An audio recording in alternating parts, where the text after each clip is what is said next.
BJP নেত্রী অনামিকা ঘোষ ও কংগ্রেস কর্মী উদ্দীপন দাসের বিবাহ বহির্ভূত সম্পর্ক এবং অবৈধভাবে বিয়ের অভিযোগে এই মুহূর্তে রাজনৈতিক গুঞ্জন তুঙ্গে। বিধানসভা ভোটের ভরতপুরে কংগ্রেস প্রার্থী এজেন্ট উদ্দীপন দাস ও বিজেপি প্রার্থী অনামিকা ঘোষের মধ্যে প্রেমের সম্পর্ক তৈরি হয় এবং তা বিবাহে পরিণত হয়। কিন্তু উদ্দীপন দাসের প্রথম স্ত্রী পূর্ণিমা দাসের অভিযোগ, বিবাহ বিচ্ছেদ না হওয়া সত্ত্বেও অবৈধভাবে তার স্বামী ও অনামিকা ঘোষ বিয়ে করেছে। বিচারের দাবিতে ইতিমধ্যেই আইনের দ্বারস্থ হয়েছেন পূর্ণিমা দাস। মানসিক স্বাস্থ্যের জন্য সবার আগে যে নামটি মনে ভেসে ওঠে, সুস্থ মনের ঠিকানা মনোবীক্ষণ। যোগাযোগ নাম্বার 7477799513। বিধানসভা ভোটে ভরতপুরের কংগ্রেস প্রার্থীর এজেন্ট ছিলেন উদ্দীপন দাস। এক সরকারি স্কুলের হেড ক্লার্ক তিনি। 2016 সালে পূর্ণিমা দাসের সঙ্গে উদ্দীপন দাসের বিয়ে হয়েছিল। তাদের দুই ছেলেও রয়েছে। বিধানসভা ভোটে ভরতপুরের বিজেপি প্রার্থী ছিলেন অনামিকা ঘোষ। ভোটের সময় থেকে দুজনের মধ্যে প্রেমের সম্পর্ক তৈরি হয় এবং তা বিবাহে পরিণত হয়। কিন্তু উদ্দীপন দাসের প্রথম স্ত্রী পূর্ণিমা দাসের অভিযোগ, বিবাহ বিচ্ছেদ না হওয়া সত্ত্বেও অবৈধভাবে তার স্বামী এবং বিজেপি নেত্রী অনামিকা ঘোষ বিয়ে করেছে। এই অভিযোগে সোশ্যাল মিডিয়ায় তার একটি ভিডিও ভাইরাল হতেই রীতিমতো শোরগোল পড়ে যায় রাজনৈতিক মহলে।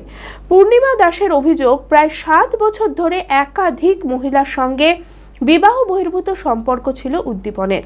কিন্তু বিধানসভা ভোটের সময় থেকেই অনামিকা ঘোষের সঙ্গে তার সম্পর্ক তৈরি হয়।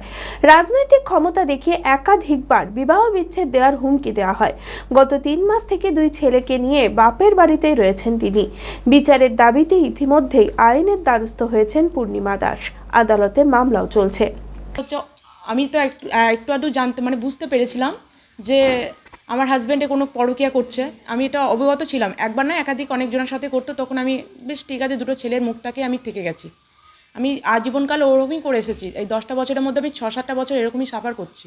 কিন্তু এটা নতুন নয়। কিন্তু আমি তবুও জানলাম বেশ আমার দুটো ছেলে আছে, সেটাই করুন। কিন্তু এবার একটু বেশি, একটু চরমতম পর্যায়ে চলে গেছিলো ওর ওর নোংরামিটা। আমি তখন একটা কথাই বললাম, তুমি এত নোংরামি করছো, এটার কোনো মানে হয়? দিয়ে তখন আমাকে ফট করে বলছে, আমি যা করছি এত কিছু দেখার পরে তো ছেড়ে চলে যেতে পারছিস না। আমি তখন একটা কথাই বললাম ওকে, যে আমার দুটো ছেলে আছে, আমি সংসার করতে চাই। আমার হাজব্যান্ডই সেট করেছে একমাত্র ওই, আমি যা বুঝতে পারছি ওই মহিলার নেত্রীর পাওয়ার পেয়েই সে আমাকে থ্রেট করছে। আমি ওসিকে ফোন করে দেবো, আমি ওকে ডিএমকে ফোন করব, দেখবি আমার কি করতে পারিস, তোরা কিছু করতে পারবি না। আমার হাজব্যান্ডই আমাকে থ্রেট, ওদের সহযোগিতায় আমাকে থ্রেটটা দিয়েছে। থানায় অভিযোগ করেছি, একটা নয় দুটো কেস করা হয়েছে। একটা 498-এর কেস করেছি, আর একটা আমার ডিভি ডোমেস্টিক ভায়োলেন্সের। আমি দেখুন সংসার করব বলেই আমি সেটা করেছিলাম, কিন্তু এখন আর মনে হচ্ছে না এটা আর সংসার করা যেতে পারে। আমার সাংসারিক জীবনের জন্য তো এটা করেছিলাম আমি, কেস দুটো, যাতে আমার দুটো ছেলে নিয়ে আমি তার কাছে আবার ফিরে যেতে পারি। কিন্তু তাতেও কোনো ফল হয়নি আমার। এখন তার হবে কিনা আমি বুঝতে পারছি না, সেই আশায় আমি এটা করেছিলাম ভিডিও। পুলিশ এখনও পর্যন্ত অ্যাকশন নেওয়ার কথা বলতে এখনও পর্যন্ত হয়নি। আমার কোর্টে ডেট আছে, সেটা আমার শুনানি আছে। আমার ফার্স্ট হিয়ারিং হচ্ছে কোর্টের এই ডোমেস্টিক ভায়োলেন্সের, সেটা আমার ডেট আছে বলেছে। যদিও বিজেপি নেত্রী অনামিকা ঘোষের পাল্টা দাবি, নাটক করছেন পূর্ণিমা দাস। তৃণমূলের প্ররোচনার অভিযোগ তুলে আইনের দ্বারস্থ হবেন বলেও তিনি জানিয়েছেন। নমস্কার, আমি অনামিকা ঘোষ। আমি বিয়ে করেছি, আর এটা আজকাল নয়, এটা 7-8 দিন হয়ে গেল। এবং বিয়ের পরেই আমার যেখানে যেখানে জানানোর জায়গা মতো আমি কম বেশি সব জায়গায় জানিয়েছি। কিন্তু কিছু টিএমসির আইটি সেল আছে যারা নিরন্তর প্রচেষ্টা চালিয়ে যাচ্ছে, তো তাদেরকেই আমি বলতে চাইছি, আমি বিয়ের পর এমন না যে আমি লুকিয়ে ছুড়িয়ে বিয়ে করেছি। আমি বিয়ে করেছি এবং বিয়ের পর আমি যেখানে যেখানে জায়গা মতো কম বেশি সকলকে জানিয়েছি। এরপর বলি, যে মহিলা সোশ্যাল মিডিয়ায় আমার নামে অভিযোগ করেছে, তো তাকে বলতে চাইছি আইনের পথ খোলা আছে, আপনি আইনি রাস্তায় হাঁটুন। কারণ আমি আপনার বিরুদ্ধে আইনি পদক্ষেপ নিতে চলেছি। কারণ আপনি যে স্ক্রিপ্টেড লেখা, যে নাটকীয়তা রচনা করেছেন, যে বা যারা স্ক্রিপ্ট আপনাকে লিখে দিয়েছে, অত্যন্ত ভালো লিখেছে, প্রশংসনীয়। আপনি যেটা ভিডিও বার্তা দিলেন, সেই স্ক্রিপ্টটা সামনে রেখেই বলছিলেন যে বিশেষণগুলো আপনি যোগ করছিলেন, আপনার খানিকটা দেখতে বা পড়তে অসুবিধা হচ্ছিল।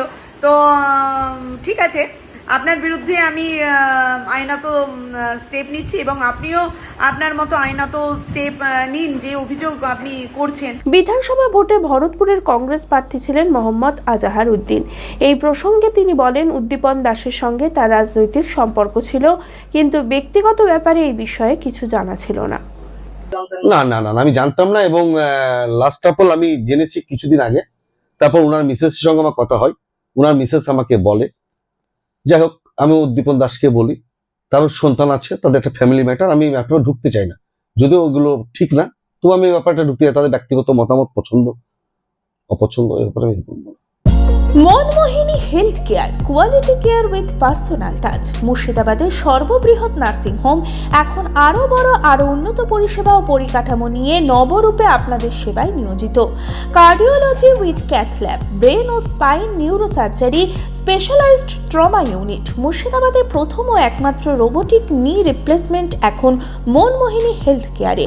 মাইক্রোসার্জারি, গাইনোকোলজি, অর্থোপেডিক, 350-এরও বেশি সফল IVF। Manmohini health care, Kalikapur road, শিল্পতালুক, বহরমপুর, মুর্শিদাবাদ। মোবাইল 9732795000।